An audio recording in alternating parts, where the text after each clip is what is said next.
Hello and welcome to the newly renovated West 7th Library. I'm Kit Hadley and I'm the library director. And with me up here are Greg Wandersee, the executive director of the West 7th Community Center, council member Dave Thune, and the Honorable Mayor of St. Paul, Chris Coleman. 26 years ago in this place, we celebrated the opening of the West 7th Library. And today, surrounded by friends and neighbors, we are celebrating its success and its expansion. This is a project that has community written all over it. The new wonderful public art that you see on the wall was painted by students from this neighborhood who attended St. Francis St. James United School. Is anyone here from St. James, St. Francis? All right. And by the Linwood Monroe Arts Plus School. Anyone here from Linwood Monroe? We've got two right up front. Yay! The public art project was led by Nance Derby Davidson, a neighborhood artist and activist. Nance, thank you so much. And two wonderful art teachers, Julie Elliott from Monroe. Is Julie here? No, not here. Okay, and Alice Stallman from St. Francis St. James. I think Alice is here. Thank you, Alice. And the renowned and legendary West 7th Library volunteers helped plan, pack up, and reopen the library. Would all the volunteers please raise their hand? Thank you.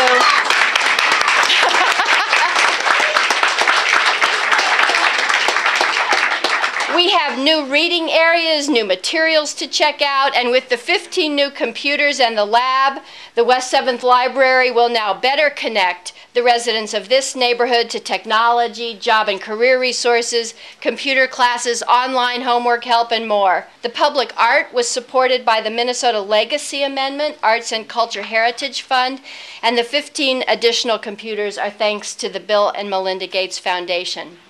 So our first guest with us today is a huge library fan and fierce advocate for his ward. Let's welcome Council Member Dave Thune.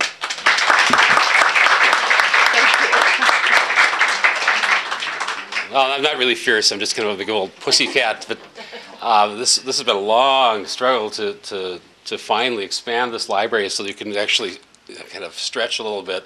It was so tiny before, but it was tiny, but it was here. And that was, I think, is one of the great things about this neighborhood is that we can connect things like the West 7th Community Center and the library and provide so much for the people of this neighborhood. I really want to echo the thanks for the volunteers. You have been so wonderful keeping this library afloat, keeping it open to everyone, and making it, again, that community partnership.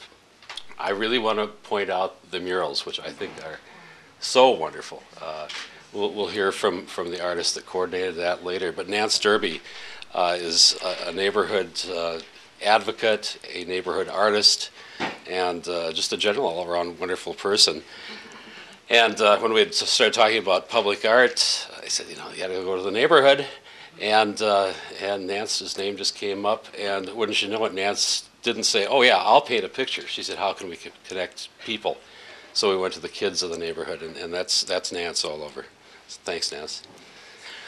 Yeah, that's right. So anyway, we really do have a collaboration. We really do have a partnership. It's no accident that last year when we were looking at ways to cut the budget, the West 7th Library was not on the block. This library is so important to the West 7th community and beyond. It's so important for little kids, for aging people, and for people that are almost aging like me, and people younger just starting out with families. It's so important that we must keep it here. We must use it. We must read and read and read. So with that, I'm going to turn it back. And I was asking if there's something like gentlemen start your engines. Is there like kids read or something? But we'll think of that as we go along. Thank you, everybody, for being here and for being a part of this whole thing. Thank you.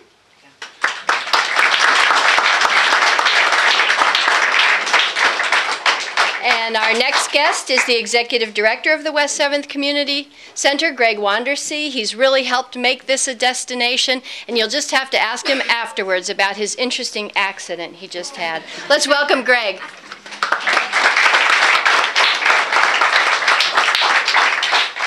Thank you very much. I just have a few words to say because I'm the new kid on the block in terms of this whole project. I get to be here when it opens. But I'm not new to community centers. I spent over 38 years in community centers, starting at Capital Community Services in the 70s when this community center was first built. And I retired in '07 after 17 years at Miriam Park Community Services, formerly currently Keystone Community Services as its president and CEO. So over the years, I had a history of coming to this place for meetings, and I was always impressed, and I have to say, a little jealous. Whenever I'd walk in here, there was always an energy you would feel. There was always activities going on, people getting along, smiling, from the front desk to the maintenance to whoever you came in contact here.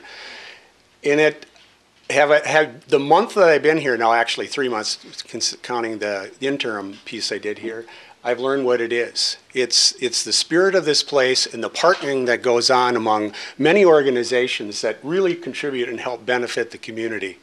And this library, as Dave mentioned, is a classic, true example of what can happen when organizations put their head together and really make it happen. The city, the library, the community center, making it all work. So I'd just like to say that the library and the community center have a long history of partnerships. Currently, some of the things that are going on with our after-school program, there's an after-school reading program and tutoring goes on with the relationship with the library, a summer day camp reading program. Movie nights are done in partnership with the community center and the library, and very, very soon we're going to be having computer classes for both seniors and youth that are going to take place here. So the community center is extremely excited about continuing this partnership and looking at exploring all of the possibilities of the future. And I, on behalf of the board and staff, would really also like to thank everyone who made this happen. So thank you very much.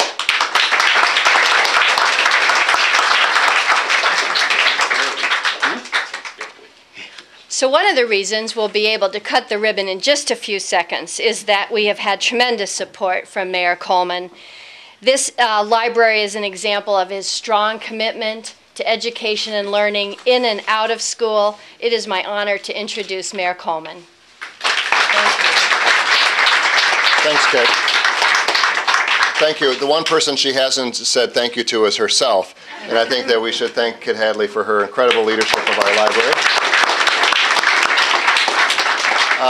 Others have already thanked the incredible collaboration that came together to make this possible. The volunteers, our city staff, the folks from the neighborhood, the folks from the schools nearby, all of those things did come together to make this happen and to allow us to cut a ribbon on this beautiful new space, or renovated space. As I was thinking about it, too often the word great is used as a synonym for big. And I think that that's kind of a mistake, because while it can mean that, we can talk about great places as big places, I think, to me, great places are more defined by what happens inside the walls rather than how far the walls are apart from each other. Great places are defined by the love that is found in a place, the warmth that is felt in a place, the learning that occurs in a place, the imaginations that are stirred in a place. What makes a great space, what makes a great library, is what happens with the children that come here, what happens with the families that are able to pick up a book and have a child sit on their lap, whether that be a child or a grandchild, a niece, a friend, a neighbor, whatever it might be. This is a great place. Let there be no mistake about it. It's a great place because people love this place. This is a great space because people will learn here. This is a great place because the future of our children begins here. It is sometimes very difficult in this time, in this era, because we spend a lot of time cutting things. Not ribbons, but services and facilities. So to be able to come here today and to cut a ribbon for the future of this community and for our children is truly a great day for a great space. And thank you all who made it happen.